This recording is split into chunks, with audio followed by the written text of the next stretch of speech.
as natural as possible and try to be honest with what you want to say. Don't rehearse it, don't craft it, don't make cosmetic changes around it. बस जो बोलना बोल दे. It's as if कि हम दोनों बात करें, camera नहीं है. Hi, this is Vishwaroop, and with me I have Sambhav Gupta, who is a friend of mine, and Sambhav and me have known each other since college time, and we have known each other since 2011, right? I think 13. And so yeah, it's been a very long time that we have known each other, and we normally tend to talk about a lot of things when we are together. So I think it's our first video that we are recording today that is specifically based on something that we normally converse on a daily basis. And I think Sambhav, do you want to give a brief introduction of yourself? Would you like to do that? So I'm Sambhav, and I'm an MBA. Vishwaroop is an MCA. He is expert. He's an expert in computers. My journey since 2013 or 14, when the MBA got finished, was mostly about introspecting. So it was mostly about looking inside rather than fighting outside. Because when I, with the open eyes, when I saw the world, I found that there's a lot of madness around, and people are running here and there after things that they don't understand. So people are running after competition, success, career growth, a good lifestyle. But I, on the other hand, my journey became inwards. So I didn't do much in the external world, but by looking inside, I found a lot of facts about life which we want to share together in this conversation. Right. And I think our very first video will be on the topic that I think most people have in their lives, but I think there is people don't admit to it, and that includes me as well. And there is a lot of disturbance going on around the world, and people feel a sense of incompleteness, right, within. So like I said, people don't talk about it. So I think we'll start with that. So Sambhav, what do you think is, like, what comes to your mind when I say the term incompleteness in the person? So it must be a common experience with you as a viewer also, whoever you are, that we feel that something is missing in life. We are doing everything in our day-to-day lives. We are going to jobs, or maybe we are studying in a college. We are spending time with the family. We are roaming around, driving cars. We are going to restaurants. We are going to spas. We are living a lifestyle basically. But still, when we come to the bed in the night, when we lie down, we feel that, did I do something meaningful in life? Did I actually do something that uplifted me, that made me elevated? But we fail to acknowledge that. We fail to see any kind of upliftment that would have happened in our lives. So this is the other term for incompleteness, the kind of vacancy that we all feel in the life. Okay. So Sorry. Oh, and like, why do you think that's the case with all human beings around the world on this planet? Why do you think we feel incomplete from inside whenever something goes away from us? So I'll take the example of the sun, and the light of the sun is clouded by clouds, right? So if the cloud is there for a very long time, then one viewing the whole thing might say that there's no light at all. There's nothing that is deeper than the layer of the cloud. So most of the people are living in a clouded way. Their own inner light is obstructed by the presence of ever existing clouds. So many people do not actually feel that incompleteness, but it does not mean that the incompleteness is not there. It is clouded by the worldly affairs. right? Okay. And there are many people who are just enjoying. You open up Instagram and you go to, a lot of influencers are there. Many people are posting hunky-dory videos about how they are living their lives. So these are the people who actually do not come who have not come face to face with their incompleteness. And apart from those people, there are other people who are actually who have started to realize that something is missing in their life. So these are the two kinds of people. So actually not everybody feels that incompleteness, but it does not mean that the incompleteness is not inherent in the human being. And how do you think we should, as humans, as normal humans, we should identify whether there is incompleteness within us? What do you think of that? So till the time you do not feel incompleteness, I would rather say that it is okay to go on living like that. But the problem is that this inquiry, this inner inquiry, is not in our hands. It is mostly circumstantial, and the suffering that we all are going through comes face to face with us in certain circumstances. It is not something that comes to you all the time. Maybe somebody died in your family, maybe you met with a loss in your business, maybe your house got caught in the fire. So these are the moments when you actually feel that how helpless you are, and then you start to question that when in those times when I was living not like this, I was happy. In those times, was this incompleteness there then at that time also? So this is what you start to question, that is this incompleteness something that comes and goes, or it is something that has been with me in every moment, in every breath that I took. So in every moment, was this incompleteness there, or it arose in certain circumstances only? Okay. Yeah. And how do you think now, since there is some clarity, I think, what incompleteness feels and how people feel about it. Like you said, most people feel it, and some people feel it and some people don't. So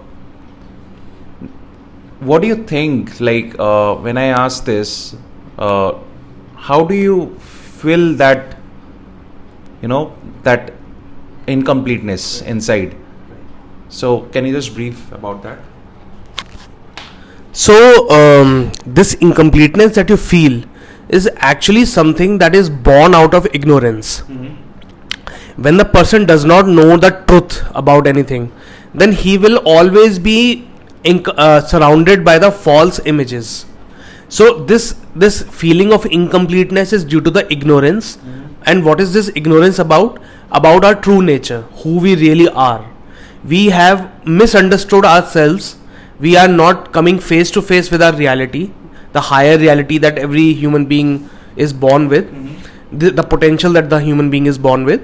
And due to the ignorance of that ultimate knowledge, since you cannot say that I want to live without knowledge, so you complete that vacancy, that gap in your life with false knowledge.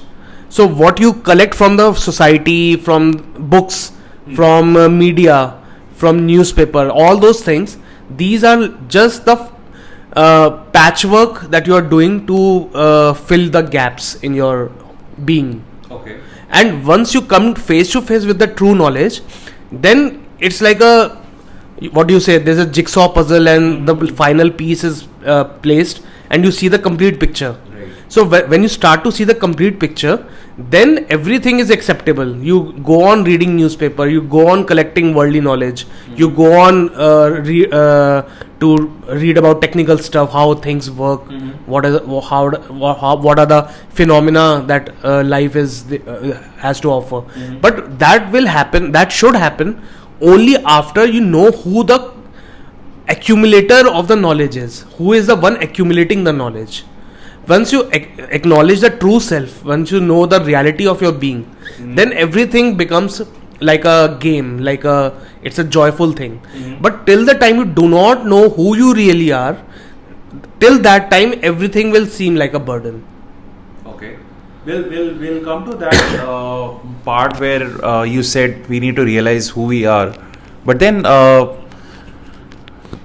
all this stuff, everything that we do around us, everything that we see around us are based on material things, and we need to survive.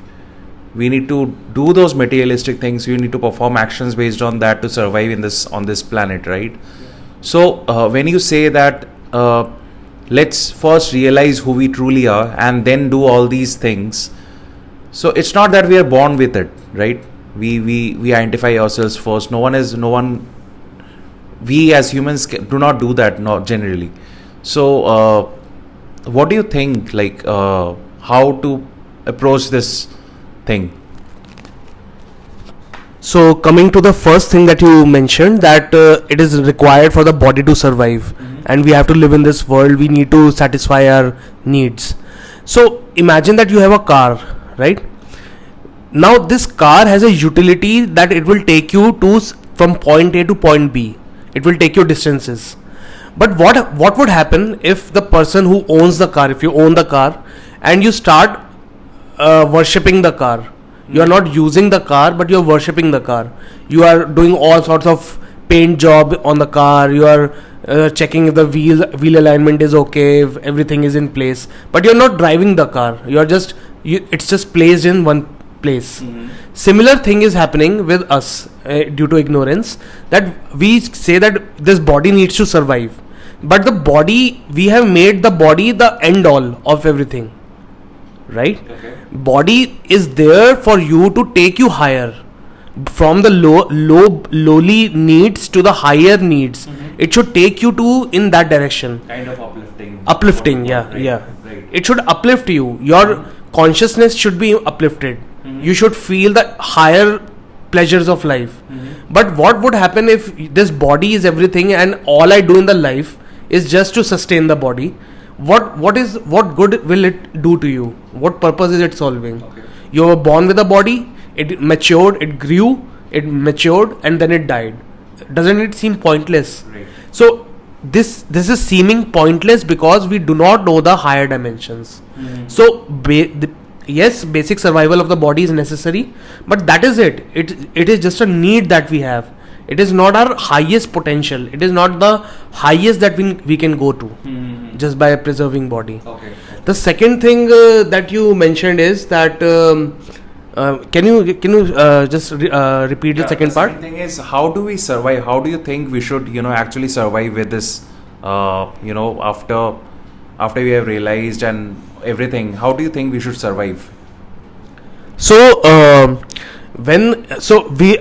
take you to Bhagavad Gita on that. So it talks about Nishkam Karma. What is Nishkam Karma? Nishkam Karma means the action which has inaction in the center.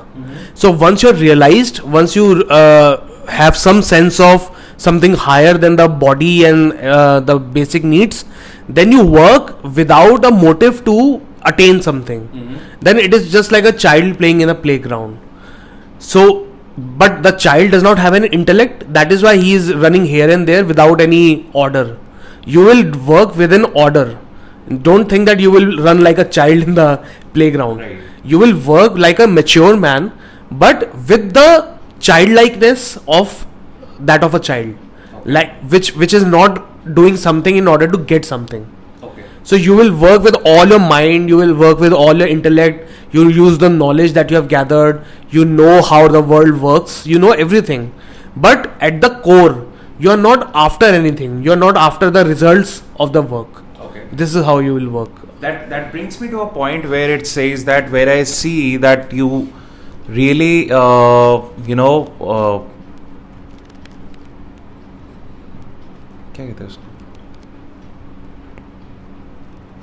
entertain the fact that people need to be a little detached from what they do, but they should do it on a very surface level.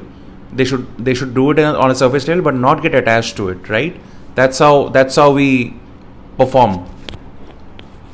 So think about this image of a wheel that is rotating at a very high RPM, but the center point of the wheel is always constant. It is not moving at all.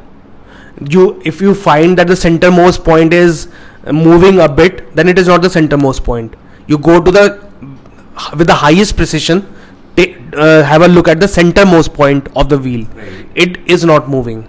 So your centermost point should be still, and on the on the periphery, all the motion is going on. That's a very good point, actually, and I think that pretty much explains what the doubt that I had. It really clears it up, I think. Okay, so I think we should. I think we are pretty much come to the end. We have come to the end of the video, and I think what I understand from is, like Sambhav explained, like he gave an example of the wheel, that the center point should be strong, and then we should be doing everything, whatever is happening around, how the wheel is rotating and everything, right? If I'm not wrong, Not right? strong but stable. Stable, right? And I think that pretty much sums up the video for now, and we'll come up with.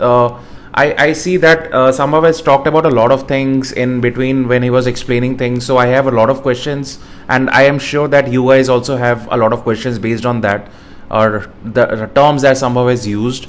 And we'll cover those topics in the next video. For now, we'll wrap it up here, and I think that's pretty much it, Sambhav. So thank you, man, for explaining us the concept of this, and see you in the next video. Thank you, everyone. Thank you.